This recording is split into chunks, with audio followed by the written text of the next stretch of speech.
Assalamualaikum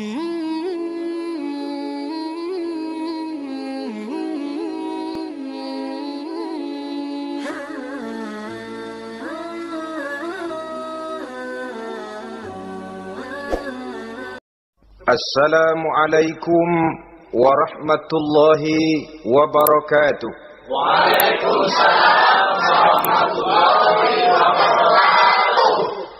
Alhamdulillahi wahdah, sadaqa wa'dah, wa nasara abdah, wa a'azza jundah.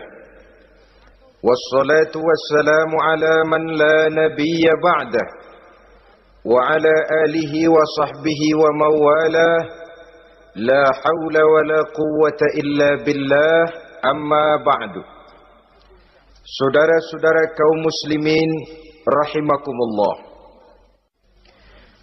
diriwayatkan dari Wahab bin Munabbih bahwa pada satu hari iblis diperintahkan oleh Allah untuk datang kepada baginda Rasulullah sallallahu alaihi wasallam dan menjawab segala pertanyaan yang diajukan oleh baginda Nabi.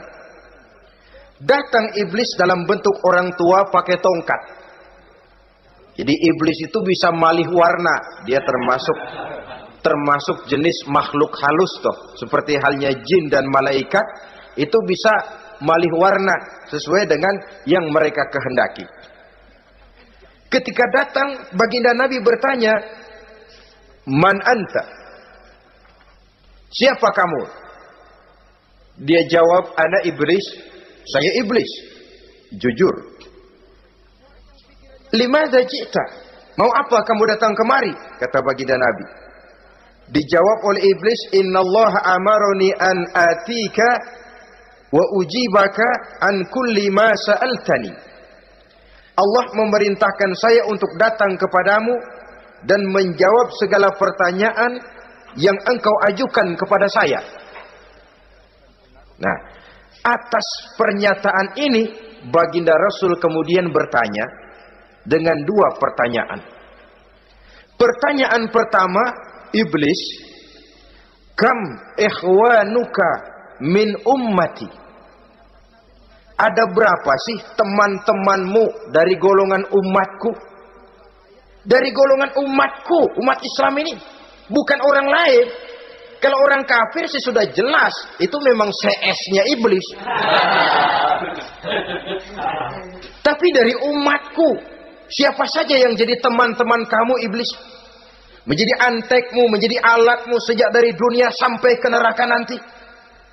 Atas pertanyaan ini iblis menjawab, "Teman-teman saya dari golongan umatmu ya Muhammad, asyarun, ada 10 orang. Ada 10 orang yang merupakan teman-teman iblis dari dunia sampai ke neraka." Siapa mereka? Pertama kata iblis, "Teman saya hakimun jair." Hakim yang curang. Hakim yang tidak adil. Ini bisa dimaklumi. Kenapa? Karena hakim diharapkan adalah produk keadilan.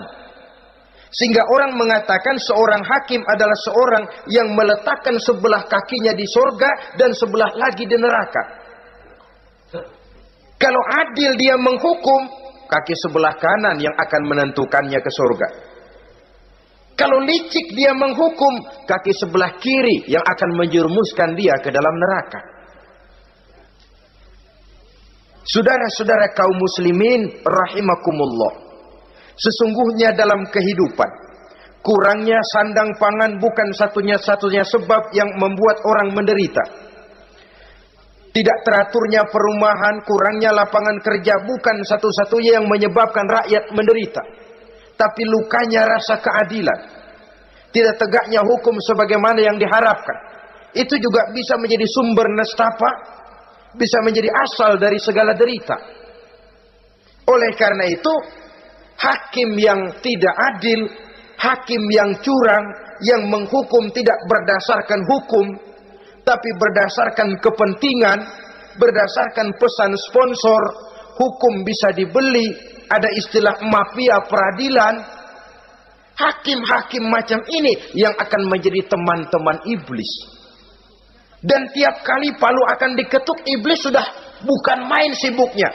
Kekuasaan di tanganmu, hijau katamu, hijau yang akan berlaku, merah kau ketok, merah yang akan jadi keputusan. Orang lain tidak tahu ini kesempatan untuk jadi kaya, ini kesempatan untuk naik pangkat. Manipulir hukum tidak ada yang tahu karena orang banyak yang awam dengan hukum. Saudara-saudara kaum muslimin, kalau hukum sudah bisa dibeli, atau kalau hukum cuma untuk orang-orang kecil saja, ada kelompok-kelompok yang kebal hukum, maka akan timbullah kiamat di masyarakat, di mana yang kuat makin kuat, yang lemah selalu menjadi mangsa. Oleh karenanya, hakim yang serong, hakim yang durjana merupakan teman-teman setan, merupakan teman-teman iblis dari dunia sampai ke neraka nanti. Ini yang pertama. Oleh karenanya, pada dasarnya setiap kita adalah hakim untuk keluarga, dalam pergaulan. Hendaklah adil di dalam memutuskan segala sesuatu. Lebih-lebih hakim yang memang menjadi pengayom masyarakat. Bukankah lambang para hakim digambarkan dalam bentuk neraca yang berimbang, tidak berat ke kiri, tidak juga berat ke kanan, dalam arti objektif memberikan keputusan sesuai dengan hukum, sehingga masyarakat terlindungi. Dan hakim yang adil secara praktis adalah musuh daripada setan. Dimanapun setan dan iblis paling gak demen sama hakim yang adil. Itu merupakan musuh besar bagi setan, yang menyalahkan yang salah, membenarkan yang benar. Walaupun yang salah orang besar, yang benar orang kecil. Dan kita memang oleh baginda Nabi diajarkan satu doa, Allahumma arinal haqqa haqqa warzuqna tiba'ah. Ya Allah, perlihatkan kepada kami bahwa yang benar itu benar. Sebab sering kita lihat yang benar jadi tidak benar. Ini memerlukan kekuatan batin. Yang benar tampakkan kepada kami kebenarannya ya Allah. Sebab sekarang banyak ketidakbenaran yang dikamuflase. Banyak ketidakbenaran yang diberikan lipstick, sehingga kelihatannya menjadi benar. Ini baik doa ini saya pikir dibaca oleh para hakim. Allahumma arinal haqqa haqqa. Ya Allah, perlihatkan kepada saya bahwa yang benar itu benar. Dan tidak cuma sekedar itu, warzuqnit tiba'ah. Berikan kekuatan kepada saya untuk mengikuti kebenaran itu. Sebab kadang-kadang terjadi juga dia tahu yang benar itu benar, tapi tidak punya keberanian moral untuk mengatakan bahwa itu benar. Dia tahu itu barang yang hak, tapi tidak terpanggil mengikuti yang hak. Tidak punya kekuatan moral untuk mengikutinya. Lalu doa ini pun disambung, wa arinal batila batilan warzuqna ijtinaba. Wahai Allah, perlihatkan kepada kami bahwa yang batil adalah batil, bahwa yang salah adalah salah, bahwa yang munkar adalah munkar. Berikan kepada kami kekuatan untuk menjauhi yang munkar, yang batil, yang zalim. Saudara-saudara kaum muslimin rahimakumullah, kita sering mencaci kaum pelacur sebagai sampah masyarakat. Tapi sadarkah kita bahwa pelacuran di bidang hukum, pelacuran di bidang intelektual, kadang-kadang pelacuran di bidang agama, dalam arti menjual ayat untuk membela yang salah dan menekan yang benar, ini juga tidak kalah bahayanya dengan prostitusi, pelacur-pelacur yang kita anggap sebagai sampah daripada kehidupan masyarakat itu. Oleh karenanya, maka hakim yang adil merupakan musuh utama daripada iblis dan setan.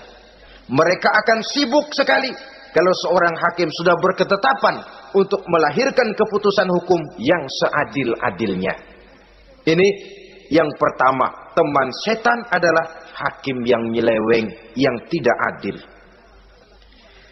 Yang kedua, teman saya, kata iblis, ghaniyun mutakabbir, orang kaya yang sombong. Orang kaya sombong itu teman setan. Orang miskin sombong itu lebih teman lagi tuh. Sebab ini sudah kelewatan. Kalau orang kaya sombong barangkali masih lumayan lah, memang kaya. Tapi kalau sudah miskin sombong, minta ampun. Orang kaya yang sombong adalah musuh iblis. Sebab pada hakikatnya tidak ada yang kaya dalam kehidupan ini kalau sudah bercermin kepada apa sih yang kita punya. Nabi Sulaiman karena merasa menguasai antara masyrik dan maghrib, satu hari pernah mohon izin kepada Allah. Ya Allah, saya mohon izin kepadamu untuk memberikan makan kepada seluruh makhluk-makhlukmu sekedar satu hari saja. Baik. Satu hari Nabi Sulaiman mau menjamin menanggung makannya semua makhluk. Karena merasa kaya. Baik, kata Allah. Lalu sibuklah Nabi Sulaiman mengadakan persiapan. Seluruh bala tentaranya, jin, binatang mengumpulkan makanan yang sebanyak-banyaknya, diatur di satu lapangan yang sangat luas. Sebab ini yang mau makan tentu tidak sedikit. Sudah selesai persiapan, kata Allah, sudah selesai Sulaiman? Sudah ya Allah. Nah, aku mulai dari makhlukku yang paling di bawah. Ikan. Ikan Nun dipanggil oleh Allah. Rezekimu hari ini mau ditanggung Sulaiman. Naik, makan. Naik ikan ini. Sekali makan seluruh persiapan habis. Goleng kepala Nabi Sulaiman, beliau sadar lalu sujud, maha kaya engkau ya Allah. Boro-boro nanggung makanan semua makhluk hidup sehari, ikan satu nggak keurusan. Ini baru sekali makan, bagaimana nambahnya? Jadi apa sih yang kita anggap kaya ini? Maka orang kaya yang sombong pada hakikatnya kacang yang lupa akan kulitnya. Tidak ada yang kita bawa pada saat kita terlahir ke alam ini. Sebagaimana juga tidak ada yang kita bawa pada saat kita meninggalkan alam ini. Harta kita akan pindah nama. Sebab itu yang perlu kita jaga pada hakikatnya tidak lain nilai-nilai iman. Sebab ini yang akan kita bawa. Cuma ironinya, karena iman itu abstrak, bukan benda, orang yang kehilangan iman tidak pernah ribut. Sebaliknya karena harta itu materi, benda konkret, orang yang kehilangan harta cepat merasa, cepat ribut. Motor hilang, ribut. Kenapa? Motor itu benda, kelihatan. Duit hilang, ribut. Televisi hilang, ribut. Kenapa? Benda. Tapi kalau iman yang hilang, wah kelihatannya tenang-tenang saja, Pak.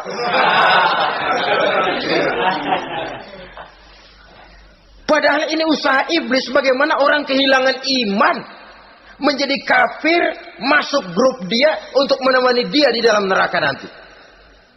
Dia gelincirkan iman kita, dan kita sering tanpa terasa telah mengalami pergeseran nilai-nilai iman kalau tidak tergusur sama sekali. Cuma saya katakan tadi, oleh karena iman ini bukan benda, orang yang kehilangan iman kurang begitu merasa. Padahal ini yang paling berharga. Sebab ini yang akan kita bawa menghadap Allah. Orang itu kalau sudah yakhruju minad dunya bighairi iman, keluar dari dunia, meninggalkan dunia dan seluruh isinya, kembali menghadap Allah dengan tidak membawa iman, tempatnya jelas sudah. Itu yang paling kita khawatir.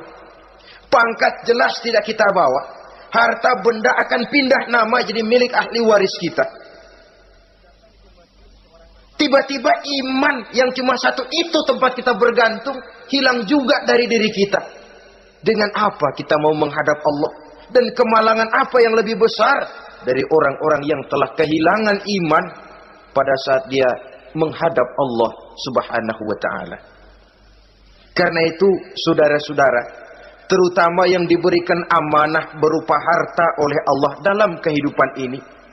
Bersyukurlah kalau saudara diberikan kepercayaan oleh Allah untuk menyalurkan rezeki kepada orang lain. Seperti keran yang nyimpen air tapi tidak untuk dirinya, disalurkan kepada yang memerlukannya. Rezeki dia cuma lewat tangan saya. Rezeki dia cuma lewat tangan saya. Berbahagialah orang kalau dipercayai Allah untuk menyalurkan rezeki kepada orang lain. Artinya agen. Wong ditunjuk jadi agen Allah, kok nggak bangga? Kalau sudah kemari cara berpikir, insya Allah rasa bakhil bin pelit alias medit bin koret. Itu insya Allah nggak ada.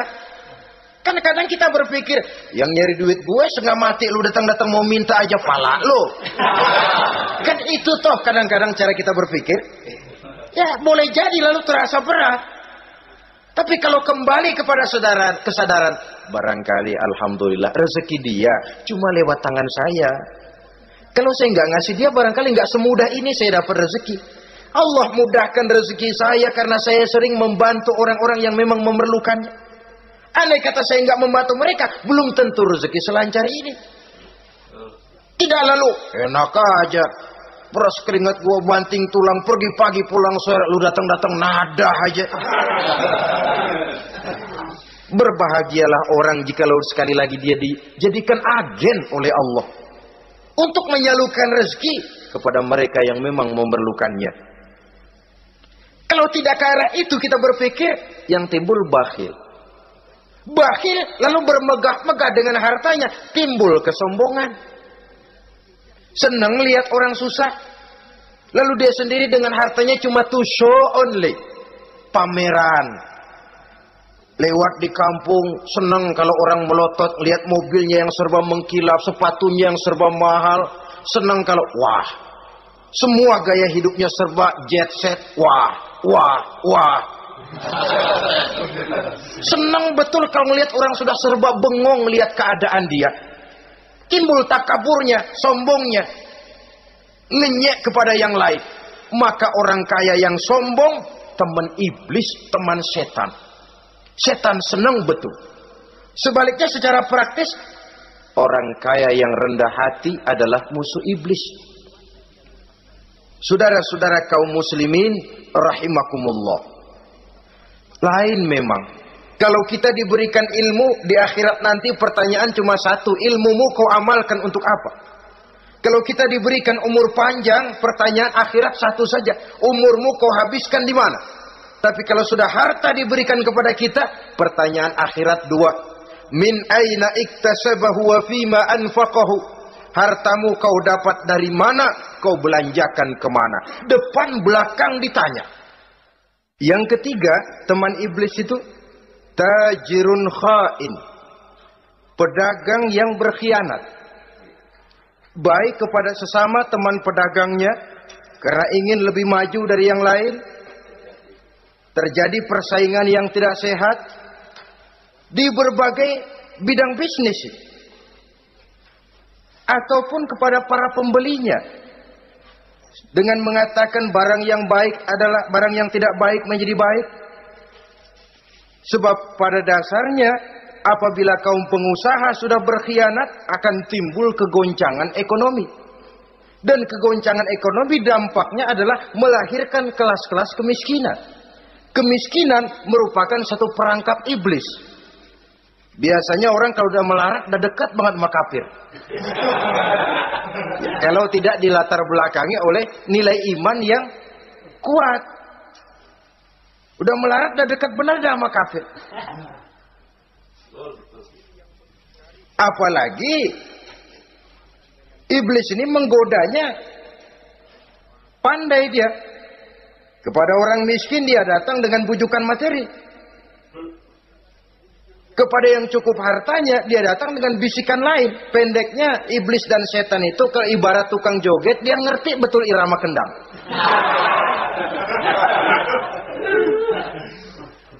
Di mana kelemahan orang itu dia selidiki, dia pelajari, dari arah situ dia masuk. Dan secara strategi perang, iblis dan setan ini posisinya memang lebih menguntungkan daripada kita. Kenapa? Dia melihat kita, kita mah nggak lihat dia. Dia bisa pelajari kebiasaan dan kecenderungan kita. Kita nggak tahu kadang-kadang kelemahan kita. Dari arah itu dia masuk.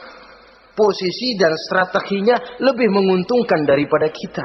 Inilah saja yang dapat kita sampaikan pada pertemuan kali ini. Mudah-mudahan ada manfaatnya. Terima kasih dan mohon maaf. Usikum wa nafsi bitaqwallah. Wassalamualaikum warahmatullahi wabarakatuh. Waalaikumsalam.